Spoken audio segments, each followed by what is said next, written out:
Dear students, welcome to you on education station. और आज का जो हमारा टॉपिक है वो है गॉस जॉर्डन एलिमिनेशन मेथड। इससे प्रीवियस लेक्चर वीडियो में हमने गॉस एलिमिनेशन मेथड किया था। ये दोनों मेथड तकरीबन सेम है, सिर्फ फ़र्क इतना है कि गॉस एलिमिनेशन मेथड में हम एक लॉन फॉर्म बनाते थे, वेयर एज जब हम गॉस जॉर्डन एलिमिनेशन मेथड करेंगे उसमें हम रिड्यूस इक्लॉन फॉर्म बनाएंगे। तो आप लोगों के सामने क्वेश्चन लिखा हुआ है स्क्रीन पर, जो कि एक लीनियर इक्वेशन है जिसे हमें सॉल्व करना है using Gauss Jordan elimination method. तो चलिए हम क्वेश्चन को सॉल्व करते हैं। उससे पहले अगर आप चैनल पर न्यू हैं, आपने अभी तक चैनल को सब्सक्राइब नहीं किया है, तो काइंडली चैनल को सब्सक्राइब ज़रूर करें। तो देखिए, सबसे पहला स्टेप हमारे पास क्या होता था कि हमें अपनी जो भी इक्वेशन गिवन होती थी उसको मैट्रिक्स फॉर्म में लिखना होता था। लेकिन मैट्रिक्स फॉर्म में लिखने के लिए हमें एक बात का ख्याल रखना होता था, और वो क्या कि हम उस इक्वेशन को सबसे पहले लिखते थे जिसका कोफिशिएंट 1 हो। जैसे फॉर एग्जांपल इसको अगर मैंने लिखा तो इसका कोफिशिएंट फर्स्ट एक्स का जो है वो 10 है, तो इसको मैं पहले नहीं लिखूंगी, ठीक है। उसके बाद या तो मैं इस इक्वेशन को पहले लिख सकती हूँ या तो इस वाली को पहले लिख सकती हूँ, क्योंकि दोनों ही के कोफिशिएंट्स क्या हैं, एक्स के 1 है, ठीक है। तो मैं किसी भी इक्वेशन को पहले लिख सकती हूँ, तो मैं सेकेंड इक्वेशन को पहले लिख लेती हूँ, ठीक है। तो चलिए हम अपना फर्स्ट स्टेप करते हैं। पहले मैं सेकेंड इक्वेशन को लिखूंगी, तो ये क्या होगा 1, 10 और -1, ठीक है। उसके बाद फिर आप अपनी इक्वेशंस को लाइन से आप किसी भी तरह से लिख सकते हैं। आप चाहो तो पहले इसको लिख लो, पहले इसको लिख लो। मैं पहले इसी वाली को लिख रही हूँ, फर्स्ट वाली को। तो ये हो जाएगा 10, 1, 1। सिमिलरली थर्ड वाली के लिए 1, -2, 10, ठीक है। फिर यहाँ पे मेरे पास क्या आता है, यहाँ पे मेरे पास आता है x, y, z, ठीक है, इक्वल्स टू ये जो है मेरे पास वो D1, D2, D3 होते हैं। अब जिसकी इक्वेशन पहले लिखी है उसका D आएगा यहाँ पे, तो क्योंकि मैंने सेकंड इक्वेशन को पहले लिखा है तो D2 पहले आएगा, दैट इज़ 10। उसके बाद फिर मैंने फर्स्ट इक्वेशन को लिखा है तो उसका वाला D आएगा जो कि है 12, और उसके बाद थर्ड इक्वेशन का जो कि है 9, ठीक है। तो ये हमने पहला स्टेप कर दिया, अपनी इक्वेशन को मैट्रिक्स फॉर्म में लिख दिया है, ठीक है, अपनी 1 को पहले रखते हुए। देन मेरा अगला स्टेप क्या होता है कि मैंने ये जो मैट्रिक्स फॉर्म बनाया है इसको मुझे अपने किस तरह से लिखना होता है, इस तरह से लिखना होता है, C = A × B, इस तरह से लिखते हैं, ठीक है। और इस वाले फॉर्म को हम क्या कहते हैं, ऑगमेंटेड मैट्रिक्स कहते हैं, ठीक है। तो ऑगमेंटेड मैट्रिक्स की इक्वेशन होती है C = matrix of A × B। तो इसको हम किस तरह से लिखेंगे, हम लिखेंगे इसको इस तरह से, हम लिखेंगे 1, 10, यानी इन दोनों मैट्रिसेस को बस साथ करके लिख देना है हमें, ठीक है। तो मैं क्विकली लिख लेती हूँ दोनों मैट्रिसेस को साथ करके, ठीक है। और यहाँ पे एक डॉटेड लाइन आती है स्ट्रेट, और उसके बाद ये वाले आ जाते हैं। तो मैं इस तरह से इनको साथ लिख लूँगी। ये मेरा सेकेंड स्टेप भी क्या हो गया, कंप्लीट हो चुका है। थर्ड स्टेप में हमें क्या करना है, इस मैट्रिक्स को रिड्यूस इक्लॉन फॉर्म में कन्वर्ट करना है। तो कैसे करेंगे, पहले इक्लॉन में कन्वर्ट कर लेते हैं, फिर इक्लॉन को फर्दर रिड्यूस इक्लॉन में कन्वर्ट कर लेंगे। उसके लिए क्या तरीका होता है, उसके लिए पहले मुझे इन दोनों को 0 बनाना है यूजिंग रॉ 1, ठीक है। तो मुझे क्या स्टेप करना पड़ेगा, ये मेरा थर्ड स्टेप है। तो देखिए स्टेप इसके अंदर क्या हो जाएगा, फर्स्ट रॉ तो एज इट इज़ आ जाएगी 1, 10, -1, 10। अब मुझे अगर इस 10 को 0 बनाना है यूजिंग दिस रॉ 1, तो कैसे होगा कि मैं रॉ 1 को 10 से मल्टीप्लाई करके रॉ 2 से क्या करवा दूँ, मैं सब्ट्रैक्ट करवा दूँ। तो मैं क्या ऑपरेशन करने जा रही हूँ, रॉ 2 में से मैं माइनस करने जा रही हूँ 10 × रॉ 1, यानी रॉ 1 को मैं 10 से मल्टीप्लाई करके और 2 से सब्ट्रैक्ट करवा दूँगी, ठीक है। तो उसके लिए मैं एक पेंसिल ले लेती हूँ और आपको नीचे स्टेप्स करके दिखाती हूँ। देखो, रॉ 2 का फर्स्ट एलिमेंट जो कि है 10 माइनस ये फॉर्मूले का 10 जो हमने बैठाया है, और रॉ 1 का फर्स्ट एलिमेंट जो कि है 1। तो ये मेरा पहले उसका आ गया, यानी फर्स्ट एलिमेंट की कैलकुलेशन हो जाएगी। देन सेकंड एलिमेंट की कैलकुलेशन कैसे होगी, रॉ 2 का सेकंड एलिमेंट जो कि है 1 -10 फॉर्मूले का, और रॉ 1 का सेकंड एलिमेंट जो कि है 10, ठीक है। इसी तरह फिर आप थर्ड वाले के लिए कर लो। तो थर्ड एलिमेंट के लिए क्या होगा, रॉ 2 का थर्ड एलिमेंट जो कि है 1 माइनस ये फॉर्मूले का 10, और रॉ 1 का थर्ड एलिमेंट जो कि है -1, ठीक है। और इसी तरह आप फोर्थ एलिमेंट के लिए कर लो। तो रॉ 2 का फोर्थ एलिमेंट जो कि है 12 -10 ये फॉर्मूले वाला, और रॉ 1 का फोर्थ एलिमेंट जो कि है 10, ठीक है। तो ये हमने अपनी कैलकुलेशन कर ली है। अब जब आप कैलकुलेशन करोगे तो 10 - 10 × 1 = 10, तो 10 - 10 आपके पास क्या आ जाएगा, 0 आ जाएगा।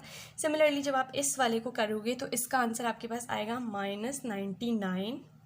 सिमिलरली जब आप थर्ड के लिए करोगे इसका आंसर आपके पास आएगा 11, और जब आप फोर्थ वाला करोगे तो आपके पास आएगा -88, ठीक है, तो ये हमारे पास रॉ 2 की कैलकुलेशन हो गई। अब हम रॉ 3 की कैलकुलेशन करेंगे। ठीक है, तो रॉ 3 में दोनों एलिमेंट्स 1 है, हम सिंपली रॉ 3 में से रॉ 1 को क्या कर देंगे, सब्ट्रैक्ट कर देंगे।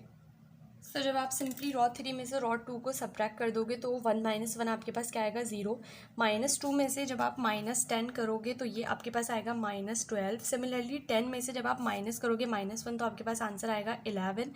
एंड सिमिलरली फोर्थ एलिमेंट क्या है, 9। तो 9 में से जब आप 10 सब्ट्रैक्ट करोगे तो आपके पास आंसर आएगा -1। ठीक है, अब हमारा नेक्स्ट स्टेप क्या है, हमारा नेक्स्ट स्टेप है इस -12 को 0 बनाना यूजिंग दिस रॉ 2। ठीक है, तो उसके लिए मैं क्या करूँगी, पहले अपनी फर्स्ट और सेकेंड रॉ को एज इट इज लिख लूँगी क्योंकि उसमें कोई चेंज नहीं होगा।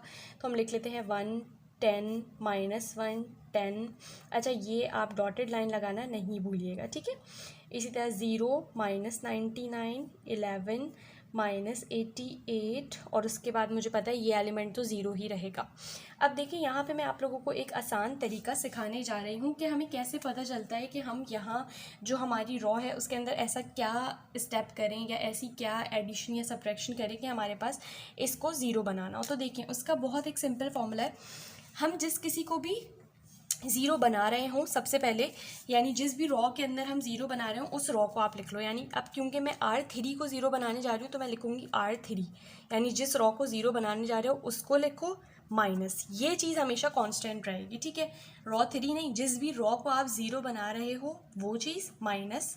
उसके बाद फिर जिस एलिमेंट को 0 बनाना है वो एलिमेंट। इस वक्त हमें किसको, -12 को 0 बनाना है, तो आप यहाँ पे लिख लो -12 डिवाइडेड में जिसको यूज़ करते हुए आपको उस एलिमेंट को 0 बनाना है उसको। तो इस वक्त मैं -12 को अगर मुझे 0 बनाना है तो -99 को यूज़ करूँगी ऑब्वियसली। ठीक है, तो जिसको यूज़ करते हुए बना रहे हैं नीचे वो आ जाएगा, इनटू जिस रॉ को यूज़ कर रहे हैं, यानी ये जिस रॉ से उठा के लिखा है उस रॉ को लिख दो, तो रॉ 2। ठीक है, तो आप देखो माइनस माइनस दोनों एक दूसरे से कैंसिल। बेसिकली इससे मुझे क्या पता चल रहा है कि मुझे R3 -12 R2 का ऑपरेशन यहाँ पे अगर मैं लगा दूंगी, सॉरी R3 -12/99 R2 का ऑपरेशन अगर मैं रॉ 3 के ऊपर लगा दूंगी तो मेरा ये जो 12 एलिमेंट है -12 जो है ये मेरा 0 हो जाएगा। ठीक है, तो आप इसको लिख लो कि रॉ 3 में से माइनस करना पड़ेगा मुझे 12/99 रॉ 2। ठीक है, सो स्टूडेंट्स हमारे पास ये 3 कैलकुलेशंस होंगी। ये मैंने जो है वो सेकंड एलिमेंट के लिए यानी -12 वाले के लिए किया, ये मैंने थर्ड एलिमेंट के लिए जो कि 11 था उस वाले के लिए किया, और ये -1 जो कि फोर्थ एलिमेंट था उसके लिए किया। तो आप जब इनको कैलकुलेटर में रख के अपने सॉल्व करोगे तो आपके पास ये जो है वो हो जाएगा 0। इसका जो आंसर आएगा इस वाले का, इसका आंसर आपके पास आएगा 29/3 और इस वाले का भी आंसर आपके पास आएगा 29/3। ठीक है, तो इसके अब आप डॉटेड लाइन लगा लीजिए यहाँ पर। अब हमें क्या करना है, हमें और किन किन एलिमेंट्स को 0 बनाना है हम देखते हैं। देखें रिड्यूस इक्लॉन फॉर्म क्या होती है कि लीडिंग एंट्री के नीचे और ऊपर दोनों जगह पे क्या होता है 0। तो ये लीडिंग एंट्री है हमारी फर्स्ट रॉ की, इसके नीचे दोनों 0 है। सेकंड रॉ की लीडिंग एंट्री ये है तो इसके नीचे तो 0 है ऊपर 0 है, यानी 0 नहीं है, तो इसका मतलब मुझे इस 10 को 0 बनाना है। ठीक है, इसके बाद फिर थर्ड जो रॉ है मेरी वो ये है, इसके ऊपर दोनों इन दोनों एलिमेंट्स को 0 बनाना है इसको रिड्यूस इक्लॉन फॉर्म में कन्वर्ट करने के लिए। तो पहले मैं क्या करती हूँ, मैं इन दोनों एलिमेंट्स को 0 बना दूंगी यूजिंग रॉ 3। ठीक है, तो इसका मतलब कि मेरे पास क्या हो जाएगा, किस तरह से आएगा, रॉ 3 एज इट इज आएगी, रॉ 1 और रॉ 2 अब मुझे चेंज करने पड़ेंगे। सो स्टूडेंट्स ये मैंने रॉ 3 को एज इट इज़ लिख लिया है। अब मैं रॉ 1 को चेंज करने जा रही हूँ, यानी रॉ 1 का ये जो -1 है इसको मुझे 0 बनाना है। तो कैसे बनाऊंगी, मैंने अभी आपको सिखाया। देखें जिस भी रॉ को आप 0 बना रहे हो सबसे पहले उसका लिखो रॉ 1 माइनस, ठीक है, रॉ 1 को हम 0 बना रहे हैं तो हमने रॉ 1 लिखा, माइनस उस रॉ में किस एलिमेंट को 0 बना रहे हो वो लिखो। तो -1 को हम बनाने जा रहे हैं 0, तो यहाँ पे आप लिखो -1 डिवाइडेड बाय -1 को हम 0 किसको इस्तेमाल करते हुए बनाने जा रहे हैं इस वक्त, रॉ 3 के 29/3 वाला जो एलिमेंट है उसको इस्तेमाल करते हुए। तो यहाँ पे आएगा 29/3, यहाँ पे ब्रैकेट क्लोज करो, इंटू 29/3 किस रॉ का एलिमेंट है, थर्ड रॉ का, तो यहाँ पे वो रॉ आ जाएगी जिस रॉ का यहाँ पे एलिमेंट लिखा है, तो इसलिए R3 आ गया। अब देखो इसको जब आप सिंप्लीफाई करोगे तो ये 3 ऊपर चला जाएगा, तो ये क्या हो जाएगा, ये हो जाएगा R1 और ये माइनस माइनस क्या हो जाएगा प्लस, ये 3 ऊपर जाएगा 1 से मल्टीप्लाई होगा तो ये हो जाएगा 3/29 R3, यानी कि मुझे रॉ 1 में, सॉरी R3 है ये, यानी कि मुझे रॉ 1 में क्या ऑपरेशन करना पड़ेगा, इस -1 को 0 बनाने के लिए R1 + 3/29 R3 करना पड़ेगा। ठीक है, सो जब आप ये ऑपरेशन चारों एलिमेंट्स पे लगाओगे तो कैलकुलेशन आप खुद से करना। मैं यहाँ पे आप लोगों को आंसर्स बता देती हूँ कि मेरे पास आंसर क्या आएगा। फर्स्ट वाले का 1 रहेगा, सेकंड वाला जो है वो मेरे पास 10 ही रहेगा, थर्ड जो है वो मेरे पास 0 हो जाएगा, और यहाँ पे जो आएगा वो मेरे पास आ जाएगा 11। ठीक है, तो ये चारों के लिए हो गया। अब मुझे क्या करना है, अब मुझे इस 11 को 0 बनाना है यूजिंग 29/3 जो कि रॉ 3 का एलिमेंट है। तो उसके लिए मैं क्या करूँगी, मैं लिखूँगी यहाँ पे R2, यानी जिस रॉ को 0 बनाने जा रही हूँ वो वाली रॉ लिखी। तो इस वक्त 11 जो है वो रॉ 2 का एलिमेंट है, तो R2 माइनस किसको 0 बनाना है, मुझे 11 को 0 बनाना है। तो 11 डिवाइड में आप लिखो किसको यूज़ करते हुए मैं 0 बना रही हूँ, 29/3 को। तो ये हो जाएगा 29/3, और उसके बाद ये कौन सी रॉ का एलिमेंट है, R3 का, तो R3 हो जाएगा। अच्छा, ये स्टेप मुझे वैसे पेंसिल से करना चाहिए था। देखो जब ये 3 ऊपर जाएगा 11 से मल्टीप्लाई हो जाएगा, तो ये हो जाएगा 33/29। ये मुझे पेंसिल से करना चाहिए था, सो सॉरी। देखो ये क्या स्टेप मैंने किया, R2 माइनस 33/29 R3। इसको मैं थोड़ा सा और ना फेयर करके लिख देती हूँ, R2 माइनस 33/29 R3। ये ऑपरेशन हम लगाएंगे इस रॉ के लिए। ठीक है, तो जब आप इस रॉ के लिए ऑपरेशन लगाओगे तो आपके जो आंसर आएंगे वो आएंगे 0 माइनस 99, ये भी हो जाएगा 0, और ये हो जाएगा माइनस 99। अब हमारे पास ये दो एलिमेंट्स तो 0 हो चुके हैं। अब हमें इस 10 को क्या करना है, अब हमें इस 10 को 0 बनाना है यूजिंग रॉ 2। ठीक है, तो रॉ 2 को जब मैं यूज़ करूँगी तो इसका मतलब कि मेरे पास रॉ 1 चेंज हो जाएगी, रॉ 2 और रॉ 3 सेम रहेंगे। तो हम रॉ 2 और रॉ 3 को जो है वो एज इट इज़ लिख लेते हैं यहाँ पे। ठीक है, तो ये हो जाएगा 0 0 29/3, ये मैं रॉ 3 लिख रही हूँ। ठीक है, 29/3। अच्छा, यहाँ पे भी डॉटेड लाइन लगा लीजिए। उसके बाद मेरे पास क्या है, रॉ 2 भी सेम रहेगी, तो ये 0 माइनस 99, ये 0 और ये माइनस 99। अब रॉ 1 चेंज हो जाएगी। ठीक है, तो रॉ 1 चेंज करने के लिए देखें किस तरह हमें पता चलेगा कि हमें रॉ 1 में क्या ऑपरेशन करना है। हमें किसको 0 बनाना है, रॉ 1 के एलिमेंट को। तो इसका मतलब जिस रॉ के एलिमेंट को 0 बनाना है वो वाली रॉ हम लिखते हैं, माइनस जिस एलिमेंट को 0 बनाना है वो, तो किसको 0 बनाने जा रहे हैं हम, 10 को, वो लिखा, डिवाइडेड बाय हम किसको इस्तेमाल करते हुए, हम इस माइनस 99 को इस्तेमाल करते हुए 10 को 0 बनाएंगे ना। तो ये माइनस 99 और ये माइनस 99 कौन सी रॉ का एलिमेंट है, रॉ 2 का, तो वो आप यहाँ पे लिख दो। ठीक है, तो ये आपके पास क्या हो गया, ये आपके पास माइनस माइनस क्या हो जाएंगे, आपके पास प्लस हो जाएंगे। तो ये हो जाएगा R1 प्लस 10/99 R2। ठीक है, तो ये माइनस माइनस बस यहाँ पे सिंपली प्लस हो जाएंगे। तो इसका मतलब मुझे क्या ऑपरेशन करना पड़ेगा, रॉ 1 में इस 10 के एलिमेंट को 0 बनाने के लिए R1 प्लस 10/99 R2। ठीक है, तो आप यहाँ पे इसको फेयर करके लिख लो, R1 प्लस 10/99 R2। 10/99 को मैं ब्रैकेट में लिख रही हूँ, और ये जितनी भी गंदगी है इसको मैं इरेज करके और फिर I will come back to you. So students, जब आप R1 में ये ऑपरेशन लगाओगे तो जो आपके आंसर्स आएंगे वो आएंगे 1001। तो अब ये जो मेरा मैट्रिक्स है वो किस में है, वो मेरे पास रिड्यूस इक्लॉन फॉर्म में आ चुका है। अब सिंपली मुझे स्टेप 4 करना है, जो कि क्या है, कॉरेस्पॉन्डिंग इक्वेशंस लिखनी है। तो कॉरेस्पॉन्डिंग इक्वेशन क्या होगी कि ये मेरे पास x होगा, ये मेरे पास y होगा, और ये मेरे पास z होगा, और ये इक्वल्स टू दैट होंगे। ठीक है, तो इसका मतलब जो x है मेरे पास यहाँ पे 1 है, तो इसका मतलब x के साथ कोई कोफिशिएंट नहीं है, इक्वल्स टू 1 आया है। y क्या आया, minus 99, y equals to minus 99। इसका मतलब कि माइनस 99 से माइनस 99 कैंसिल आउट हो जाएगा, तो जो मेरा y आएगा यहाँ से वो भी क्या आएगा, वो आएगा मेरे पास 1।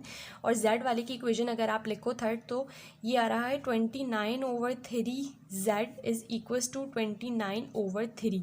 ये 29/3 इसके साथ क्या होगा, z होगा, इक्वल्स टू 29/3, ये वाला आया। तो 29/3 29/3 से कैंसिल आउट हो जाएगा, और यहाँ से भी जो मेरा z आ रहा है वो मेरा किसके इक्वल आ रहा है, 1 के, यानी कि x y z तीनों ही मेरे 1 के इक्वल आए हैं। अब अगर मुझे इसको चेक करना है कि मेरे आंसर सही है या नहीं, तो इसका क्या तरीका होगा कि ये जो इक्वेशन मुझे क्वेश्चन में गिवन है, आप यहाँ पे x की जगह पे 1 रखो, y की जगह 1 रखो, z की जगह 1 रखो, कैलकुलेट करो, अगर 12 आ रहा है तो ओके। अच्छा, तीनों इक्वेशंस में रख के चेक किया करें आप लोग, क्योंकि कभी कभार ऐसा होता है कि किसी एक इक्वेशन का तो वो तुक्के में आंसर सही आ जाता है, बट किसी और इक्वेशन में आंसर सेटिस्फाई नहीं हो रहा होता, तो उससे हमें पता लग जाता है कि हमारे क्वेश्चन में कोई मसला ज़रूर है। ठीक है, अगर हमारा क्वेश्चन बिल्कुल सही है तो तीनों इक्वेशन सेटिस्फाई होनी चाहिए। सो स्टूडेंट्स, आई होप ये गॉस जॉर्डन एलिमिनेशन मेथड आप लोगों को समझ में आ गया होगा। कोई क्यूरी है आप मुझसे कमेंट सेक्शन में पूछ सकते हैं। वीडियो पसंद आई है तो चैनल को सब्सक्राइब करना मत भूलें। अपने फ्रेंड्स के साथ भी लेक्चर वीडियो को शेयर करें ताकि उनकी भी हेल्प हो सके।